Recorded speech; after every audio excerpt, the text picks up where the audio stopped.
I spent years helping my parents financially, only for them to tell relatives I never contribute. So I stopped and everything collapsed. I never thought I'd be the kind of person to walk away from family. Growing up, my parents drilled into me the importance of loyalty, sacrifice, and putting family first no matter what. Blood is thicker than water, Mom would say whenever I complained about something unfair.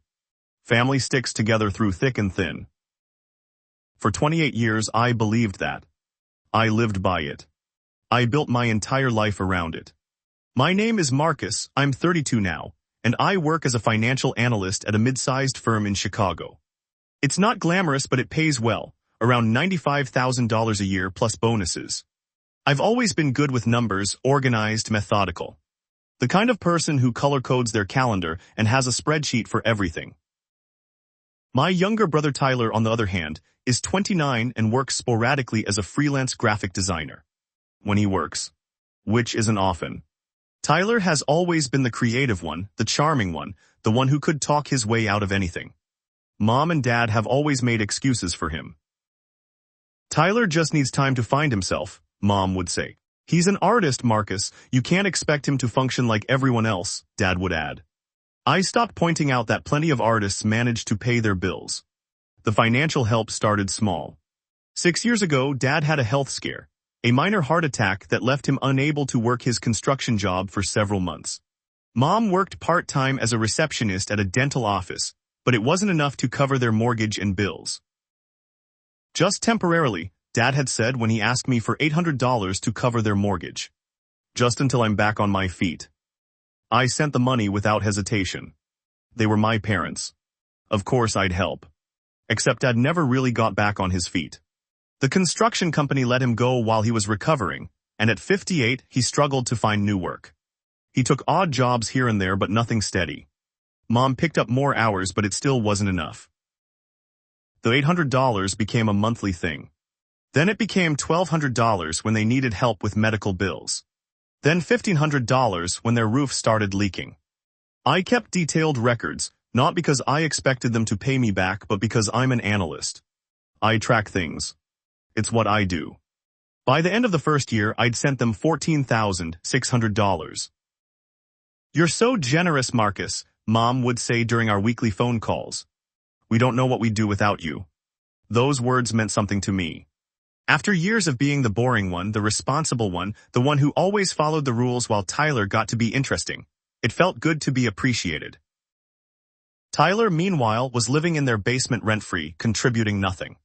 He'd moved back home 3 years ago after his girlfriend kicked him out, claiming he needed a fresh start. He was always working on some big project that was going to change everything. Tyler's designing a logo for a major client, Mom would tell me proudly. It could really take off. It never did. During year 2, my parents' financial situation somehow got worse. Dad developed diabetes and needed medication. The car broke down and needed major repairs. The water heater died. There was always something. I sent $1,800 a month that year. Sometimes more. $21,600 total. When I expressed concern about the amount, Mom got emotional. We'd never ask if we weren't desperate, she said, her voice cracking. You know how hard this is for us. We raised you, Marcus. We sacrificed everything for you and Tyler.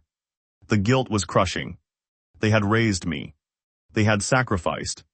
Mom had worked 2 jobs when I was in high school so I could attend a decent college. Dad had taught me how to change a tire, balance a checkbook, be responsible. How could I refuse them now? Year 3 brought new problems. Their property taxes increased. Mom needed dental work that insurance didn't cover. Dad's medication got more expensive. Tyler's car, yes, Tyler had a car despite contributing nothing, needed repairs that somehow became my responsibility to fund. I was sending $2,000 a month by this point. $24,000 that year. My own life was on hold. I'd been dating someone named Rachel for 18 months, and we talked about moving in together. But I couldn't afford to split rent on a nicer place while sending my parents $2,000 a month. Rachel didn't understand. Marcus, you're basically supporting 3 able-bodied adults, she said during one of our increasingly frequent arguments. Your brother is almost 30 and contributes nothing. Your dad could find work if he really tried. This isn't sustainable. They're my family, I replied, feeling defensive. What am I supposed to do, let them lose their house? I'm not saying that, I'm saying there needs to be boundaries. You can't set yourself on fire to keep them warm. We broke up 2 months later. She said she couldn't watch me sacrifice my own future for people who didn't appreciate it. I told myself she just didn't understand family loyalty. Year 4 was when things started to feel different. I'd been promoted at work, and my salary increased to $87,000. I should have felt successful, but instead I felt trapped. The money going to my parents increased proportionally. They knew I'd gotten a raise. I'd mentioned it proudly during a phone call, and suddenly there were more emergencies. $2,500 a month became normal. $30,000 that year. I was living in a 1-bedroom apartment in a sketchy neighborhood because it was all I could afford. I drove a 12-year-old Honda Civic with a check engine light that had been on for 6 months. I hadn't taken a vacation in 4 years. Meanwhile, I noticed things when I visited my parents. Tyler had a new gaming setup in the basement. Top-of-the-line PC, multiple monitors, expensive chair. Mom had gotten her nails done at a salon instead of doing them herself. Dad bought premium beer instead of the cheap stuff. Small things. Individually meaningless. But together they formed a picture that made me uncomfortable. I tried to bring it up once.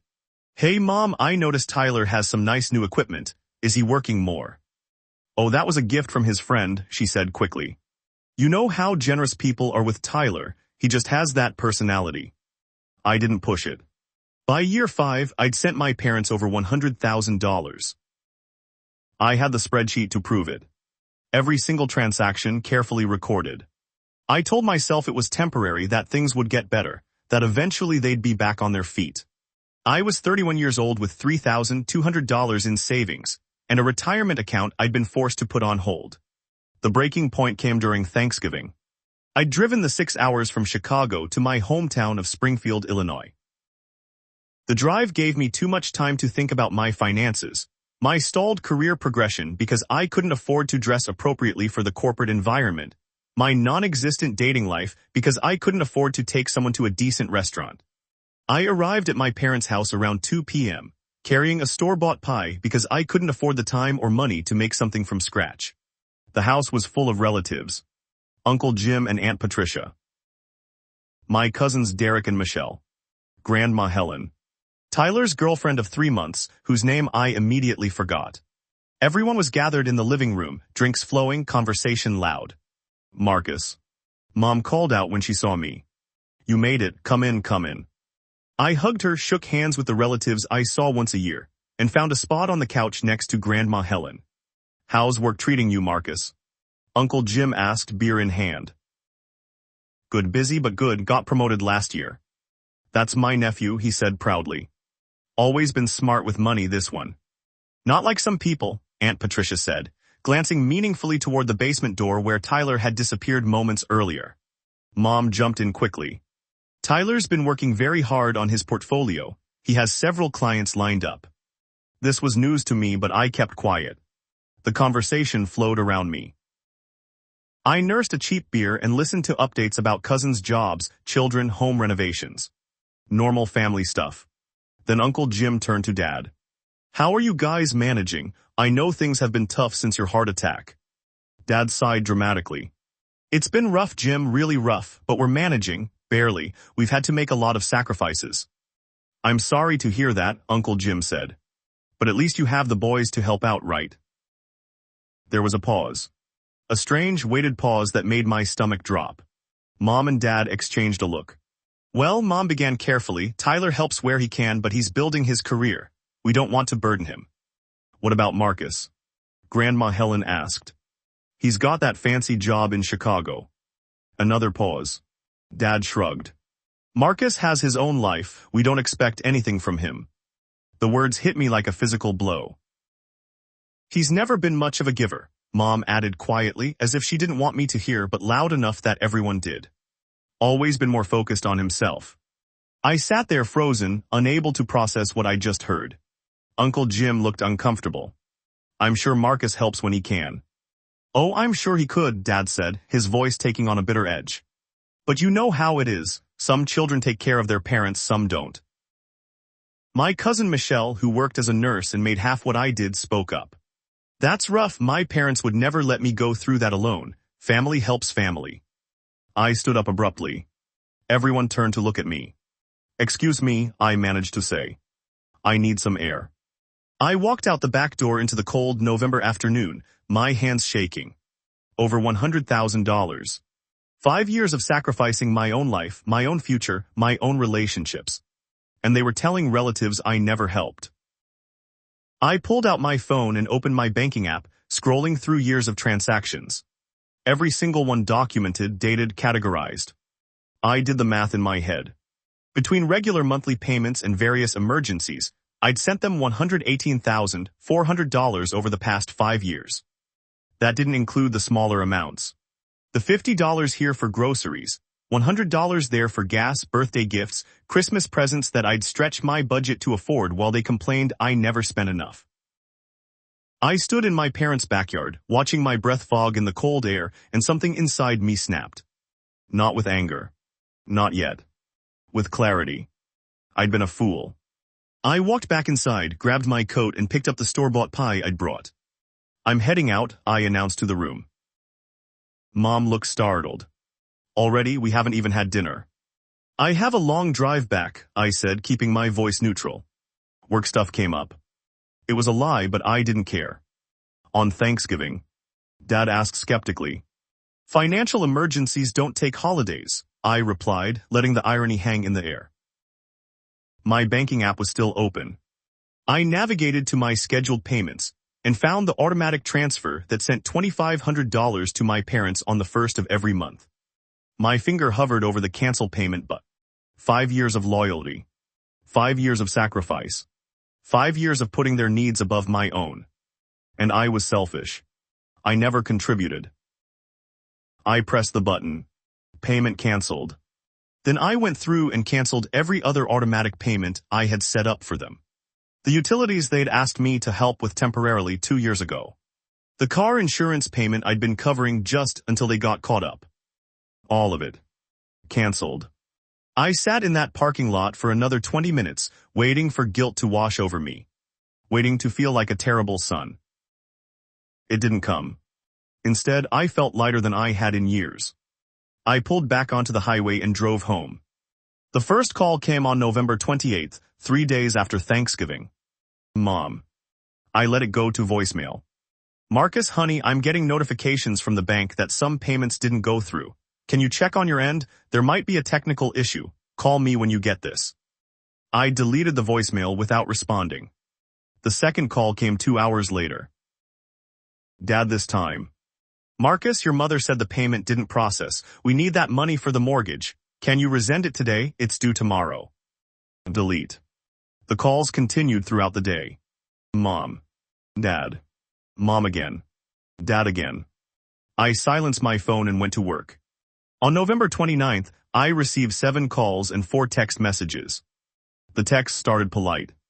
Marcus, please call us. We need to sort out the payment issue. Then concerned. Is everything okay? We're worried about you. Then demanding. Marcus, this is unacceptable. We need that money now. I didn't respond to any of them. On December 1st, when the second scheduled payment also didn't process, Tyler called. I was actually surprised. It took him this long to notice something was affecting him. Dude, what's going on? He asked, his tone confused rather than angry. Mom's freaking out about money. Is she? I replied calmly. Yeah, something about payments not going through. Did your bank freeze your account or something? No. Silence. So. Tyler waited for me to elaborate. So nothing, I'm not sending money anymore. What, why not? Because according to Mom and Dad, I never help anyway. I'm selfish and only focus on myself, remember. More silence. Dude, they didn't mean it like that, Tyler said, his voice taking on a defensive edge. How did they mean it exactly? They were just venting, you know how they get. Actually, I don't think I do know. Not after 5 years of sending them over $100,000. I could practically hear Tyler's brain trying to process that number. Wait, what? You heard me, $118,400 over the past 5 years. That doesn't include gifts, groceries, or various other expenses. But apparently I never contribute. That's... Tyler trailed off. That can't be right. I have spreadsheets, Tyler, every transaction documented. Would you like me to email you a copy? He didn't answer that. Look, man, I don't know what to tell you. They need help. We're family. You're right, we are family, so why don't you help them? I do help, Tyler protested. I'm here, I help around the house. You live in their basement rent-free and contribute nothing financially. That's not fair, I help in other ways. Great, then you can take over the mortgage payments, and the utilities, and the car insurance, and the medical bills. I'm sure they'll appreciate your non-financial contributions. Marcus, come on. I hung up. The calls escalated throughout December. Mom left tearful voicemails about how they were going to lose the house. How could I do this to them? Didn't I care about family? Dad left angry messages about my responsibilities, my ingratitude, my selfishness. Tyler sent rambling texts about how I was tearing the family apart. I blocked their numbers after the first week. Then the relatives started calling. Uncle Jim, Marcus, your parents are in crisis. You need to help them. Aunt Patricia, I always thought you were the responsible one. This is so disappointing. Cousin Derek, bro, what's going on? Your parents are telling everyone you abandoned them. I didn't answer those calls either. Instead, I sat down at my computer and opened my spreadsheet. 5 years of detailed financial records. Every payment, every date, every amount. I created a professional-looking summary document. Financial assistance provided to parents, 2018 to 2023. Year 1, $14,600. Year 2, $21,600. Year 3, $24,000. Year 4, $30,000. Year 5, $28,200. Total, $118,400. I added a second page listing additional expenses. Groceries, gas money, emergency repairs, medical copays, birthday gifts, Christmas presents. Additional support, $12,750. Grand total, $131,150. Then I wrote a brief explanation. I have been providing financial support to my parents for the past 5 years, totaling $131,150. This support came at significant personal cost, including delaying my own career advancement, ending a serious relationship, and living well below my means. On Thanksgiving 2023, I overheard my parents tell relatives that I never contribute and am selfish and only focused on myself. As a result, I have discontinued all financial assistance effective immediately. This decision is final. I attached the spreadsheet and saved the entire document as a PDF. Then I sent it to every family member who had called to guilt trip me. The responses were varied. Uncle Jim called back within 10 minutes. Marcus, I had no idea, your parents said. They made it sound like you never helped at all. I know what they said, I was there. This is a lot of money. Yes. Have you talked to them about this? There's nothing to talk about, they made their choice. Grandma Helen sent a text. Your mother called me crying, she says this is all a misunderstanding. I didn't respond. Cousin Michelle sent an apologetic message. I'm so sorry, I had no idea. What they said at Thanksgiving was completely unfair. I appreciated that but still didn't respond. Tyler, surprisingly, didn't react to the spreadsheet at all. My parents tried calling from different numbers. My dad's work phone. My mom's friend's cell. Random numbers I didn't recognize. I let them all go to voicemail. The voicemails followed a pattern. Denial, that spreadsheet is wrong. Those numbers are inflated, you're making this up. Justification, we didn't mean what we said, you took it the wrong way, we were just stressed. Bargaining, we'll make it right, we'll tell everyone the truth, just please don't stop helping. Anger, you're destroying this family, you're cruel and heartless, after everything we've done for you. More guilt, your father might have another heart attack from the stress, his blood pressure is through the roof, this will be on you. I saved every voicemail, documenting their progression through the stages of manipulation. By mid-December, something shifted. The calls stopped coming as frequently. When they did come, Mom's voice sounded different. Smaller. Scared. Marcus, please, we're going to lose the house. The bank sent a foreclosure notice. We have 60 days. I stared at my phone, feeling nothing. Your father tried to get a job at Home Depot, but they said he's overqualified. Tyler applied at a few places, but nothing's come through. We're out of options. Part of me, the part that had been conditioned for 28 years to prioritize family above all else, wanted to cave. Wanted to send money, fix the problem, make everything okay. But a louder part of me remembered Thanksgiving. Remembered my mom saying I'd never been much of a giver. Remembered my dad saying some children take care of their parents, some don't. Remembered 5 years of sacrifice being rewritten as selfishness. I deleted the voicemail.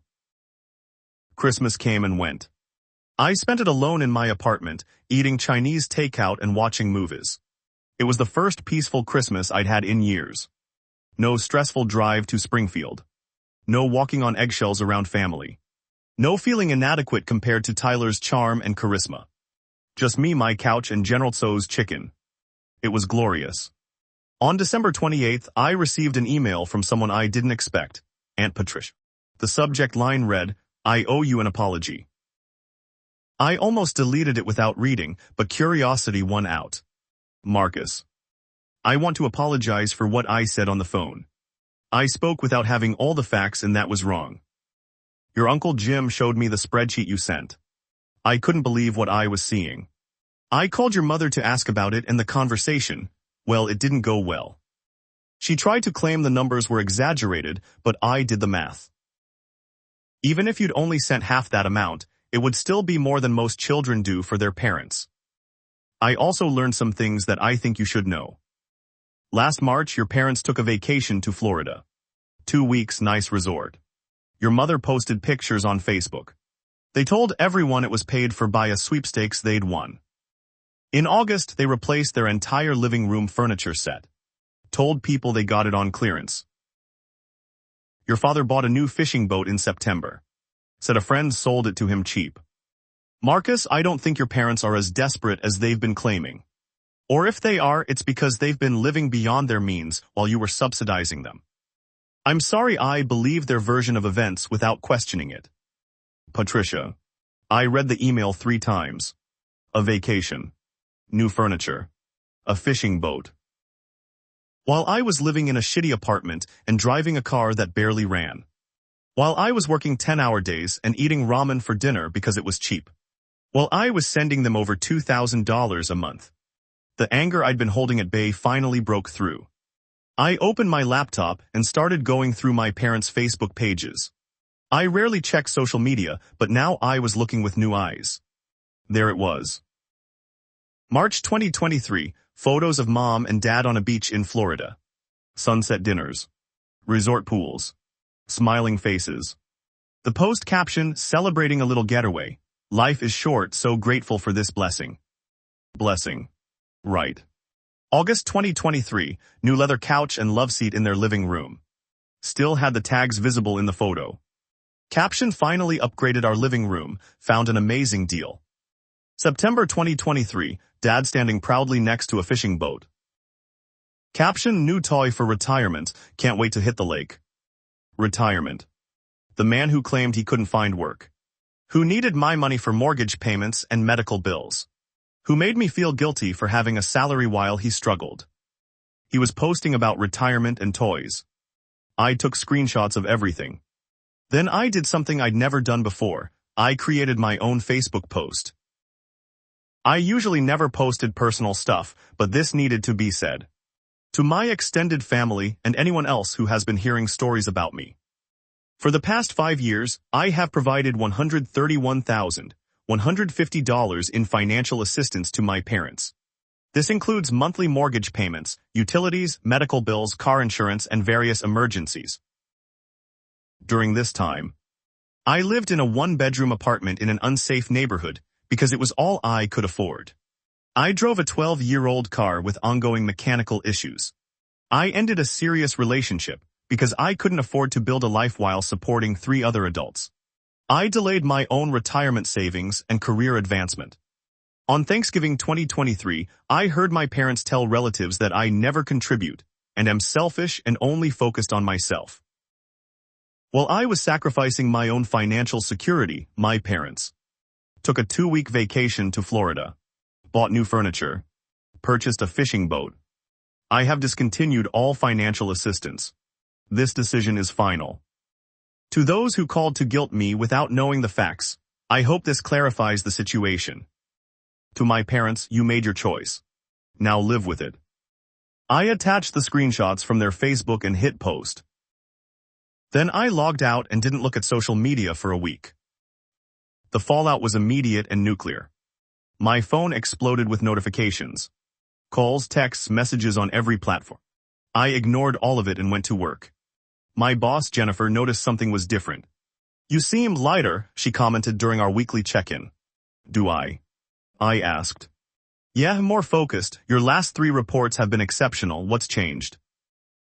I considered telling her everything but settled for just dealing with some family stuff. Think I've finally found some clarity. She nodded knowingly. Family stuff has a way of dragging you down. Good for you for working through it. If she only knew. That evening I finally looked at my phone. 147 missed calls. 89 text messages. 34 Facebook messages. I scrolled through the texts. Uncle Jim, holy shit, Marcus. I had no idea it was this bad. Cousin Michelle, your parents have been lying to everyone. I'm so sorry. Grandma Helen, I raised your mother better than this. I'm ashamed. But mixed in were other messages. Aunt Patricia's husband, you're airing dirty laundry in public. This is family business. Some distant cousin I barely knew, you should be ashamed. Parents sacrifice everything and this is how you repay them. My mom's friend Nancy, your mother is devastated. How dare you humiliate her like this? I deleted those without responding. Then there were the messages from my parents themselves. Mom, how could you? How could you humiliate us in front of everyone? We gave you life. We raised you. Fed you. Clothed you. And this is how you repay us. Dad, you've destroyed our reputation. Everyone is calling asking questions. You're a disgrace to this family. Tyler, bro, what the fuck? Did you really need to put them on blast like that? They're not perfect, but they're still our parents. I almost responded to Tyler. Almost asked him where he was during all this. Almost pointed out that he lived rent-free in their basement while I paid their mortgage. But I didn't. Instead, I opened my banking app and looked at my balance. For the first time in 5 years, I had money left over at the end of the month. $28.47 that would have gone to my parents now sat in my account, waiting for me to decide what to do with it. I opened a high-yield savings account and transferred $2,500 into it. Emergency fund, I labeled it mentally. My emergency fund. Not theirs. The remaining $347 went toward credit card debt I'd acred over the years trying to maintain my own life while supporting theirs. It felt good. Over the next few weeks, the family drama continued to unfold in ways I only heard about secondhand. According to Grandma Helen, who called me from her retirement community in Arizona, my parents had been forced to list their house for sale.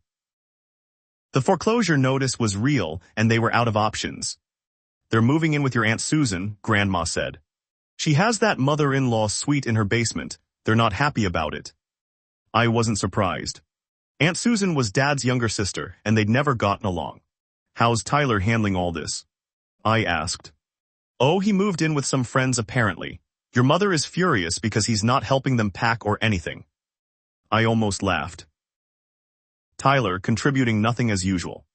How are you doing, sweetheart? Grandma asked, her voice softening. I'm okay, Grandma, better than I've been in a long time actually. Good, you did the right thing, Marcus. I know that doesn't make it easy, but you did. Coming from Grandma Helen, that meant something. She'd never been one for empty platitudes. By mid-January, my life had shifted in ways I hadn't anticipated. The $2,500 that used to go to my parents was now working for me. I paid off 2 credit cards completely. I replaced my dying Honda with a reliable 3-year-old Toyota Camry. Nothing fancy, but it had working air conditioning and didn't sound like it was dying every time I started it. I signed up for the company's 401k program, which I'd been putting off because I couldn't afford the payroll deduction. I looked at apartments in better neighborhoods. Small changes, but they added up to something bigger, freedom. For the first time since I was 25 years old, I was living my own life. My parents tried a few more times to contact me through February. Mom sent cards to my office. Long handwritten letters about how I was tearing the family apart, how Dad's health was declining because of stress, how Tyler had to drop everything to help them move. I didn't respond. Dad tried a different approach. He sent an email with the subject line, "Let's talk like men." The email was 3 paragraphs of him explaining that what he'd said at Thanksgiving was taken out of context. That he'd been frustrated and said things he didn't mean. That family needed to stick together. He never apologized. He never acknowledged the 5 years of financial support. He never admitted they'd lied to everyone about my contributions. It was just more manipulation, more guilt, more expectations that I'd fall back into line. I moved the email to a folder labeled Evidence and didn't reply. Tyler made one final attempt in March. He showed up at my apartment on a Saturday morning, looking tired and worn in a way I'd never seen before. "Can I come in?" he asked when I opened the door. I considered saying no, but curiosity won out. Fine. He sat on my new couch, still cheap but an upgrade from what I'd had, and looked around. Nice place. "What do you want, Tyler?" He ran his hands through his hair. "Look, I know things got weird with Mom and Dad." "Weird," I repeated flatly. "Okay, really bad. They shouldn't have said what they said at Thanksgiving. That was messed up." I waited. "But cutting them off completely, that's harsh, man." "Is it?" "They're struggling. Really struggling. They had to sell the house for way less than it was worth because they were desperate. Aunt Susan is charging them rent even though they're family. Dad's depressed. Mom cries all the time." I felt absolutely nothing hearing this. "Do you know how much I sent them over the past 5 years?" I asked. Tyler shifted uncomfortably. "You said something like $100,000. $131,150. He blinked. "Jesus." While they were taking vacations, buying furniture, buying boats. While I was living in a shithole apartment and eating ramen. While I was too broke to even date properly. "I didn't know about all that," Tyler said quietly. "Of course you didn't, because you were in the basement, contributing nothing, while they took my money and spent it on themselves." "That's not." He stopped. "Okay, maybe that's partially true." "Partially." He stood up, agitated. "What do you want from me, Marcus? You want me to apologize for Mom and Dad? I can't do that. You want me to admit I should have contributed more? Fine, I should have. But none of that changes the fact that they're our parents and they're in trouble." "They made their choices," I said calmly. "I didn't force them to lie about me. I didn't force them to take vacations on my dime. I didn't force them to buy shit they couldn't afford while telling relatives I never helped." "So this is revenge." Tyler's voice rose. "You're punishing them." "No, this is me finally choosing myself. There's a difference." He stared at me for a long moment. "You've changed." "Good," I replied. He left without another word. I didn't hear from him again. By April, something unexpected happened. I met someone. Her name was Claire, and she was a senior analyst at a competing firm. We met at an industry conference and hit it off immediately. She was smart, funny, and refreshingly direct. When I explained my family situation over drinks one evening, she didn't try to convince me to reconcile or tell me family was everything. Instead, she said, "Sounds like you made a healthy choice. Good for you." "Most people think I'm an asshole," I admitted. "Most people haven't been in your shoes," Claire replied. "It's easy to judge from the outside, but $130,000 over 5 years while they badmouthed you? Fuck that." I fell a little bit in love with her right then. We started dating seriously in May. She had her own apartment in a nice part of town, and when she saw mine, she didn't judge. "This is sensible," she said. "You're rebuilding your finances, smart move." For the first time in years, I was dating someone who understood fiscal responsibility. Who didn't think my budget spreadsheets were weird. Who respected boundaries. It was revelatory. In June, I got another promotion at work. $102,000 annually, plus a better benefits package. Jennifer called me into her office to deliver the news. "You've been doing exceptional work this year, Marcus. Whatever's going on in your personal life, keep it up. This promotion is well-deserved."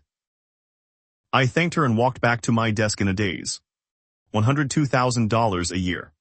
All of it mine to keep. I ran the numbers in my head. After taxes, rent, car payment, and basic living expenses, I'd have about $1,800 left over each month for savings, investments, and actually enjoying life. It felt surreal. That evening, Claire and I celebrated with dinner at a nice restaurant. Not super expensive, but nicer than I'd been able to afford in years. "I'm proud of you," she said, raising her wine glass. "Not just for the promotion, for everything. You rebuilt your life." "I'm still rebuilding," I corrected. "That's even better, you're not done yet." We clinked glasses, and I felt genuinely happy for the first time in years. My parents made one final attempt to contact me in August.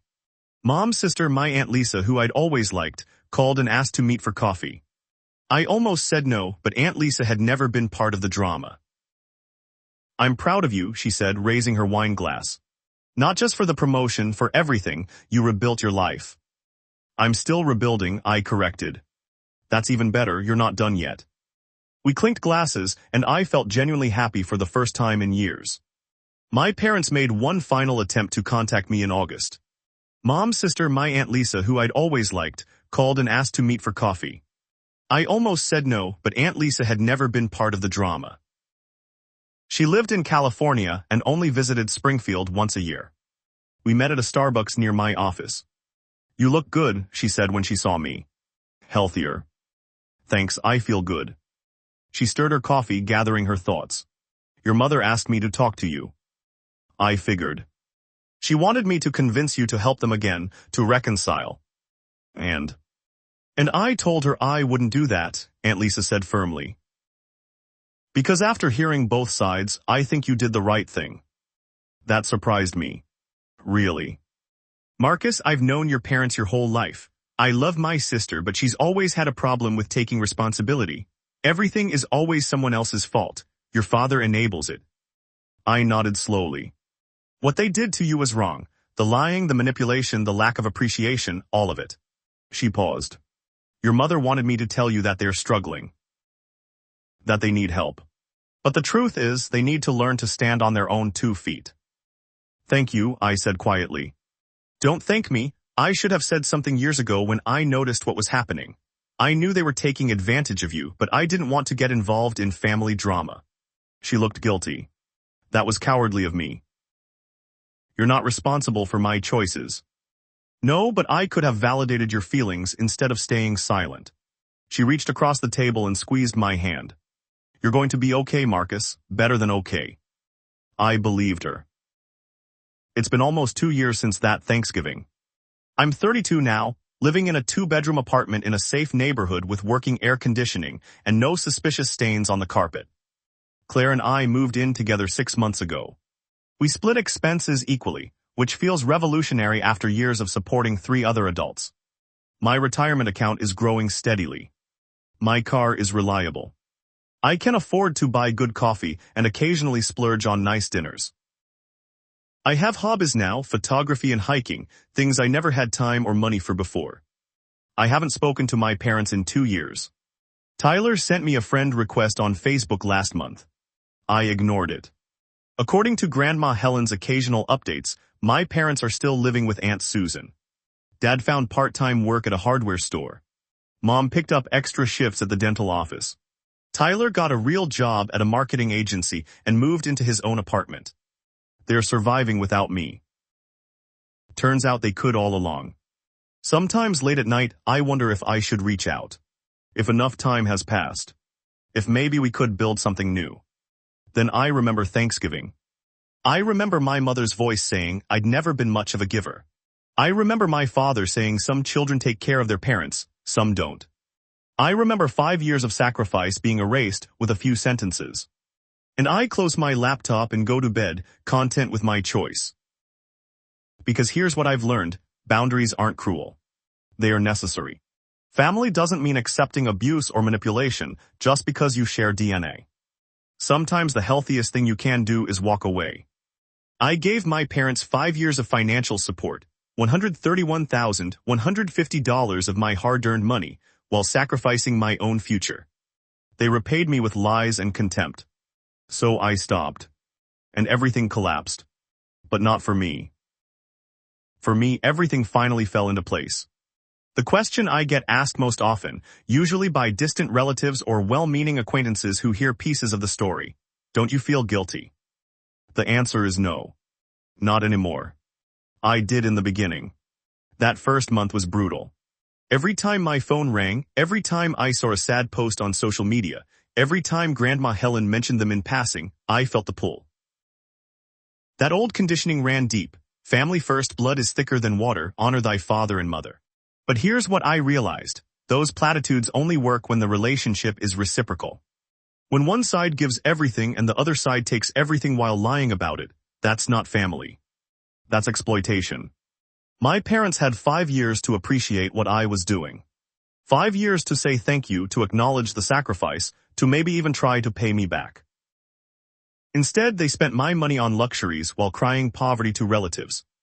They painted me as selfish while I paid their mortgage. They called me ungrateful while I kept their lights on. I'm done feeling guilty for refusing to be their ATM. Last month, on what would have been our 6th year of financial support, I did something symbolic.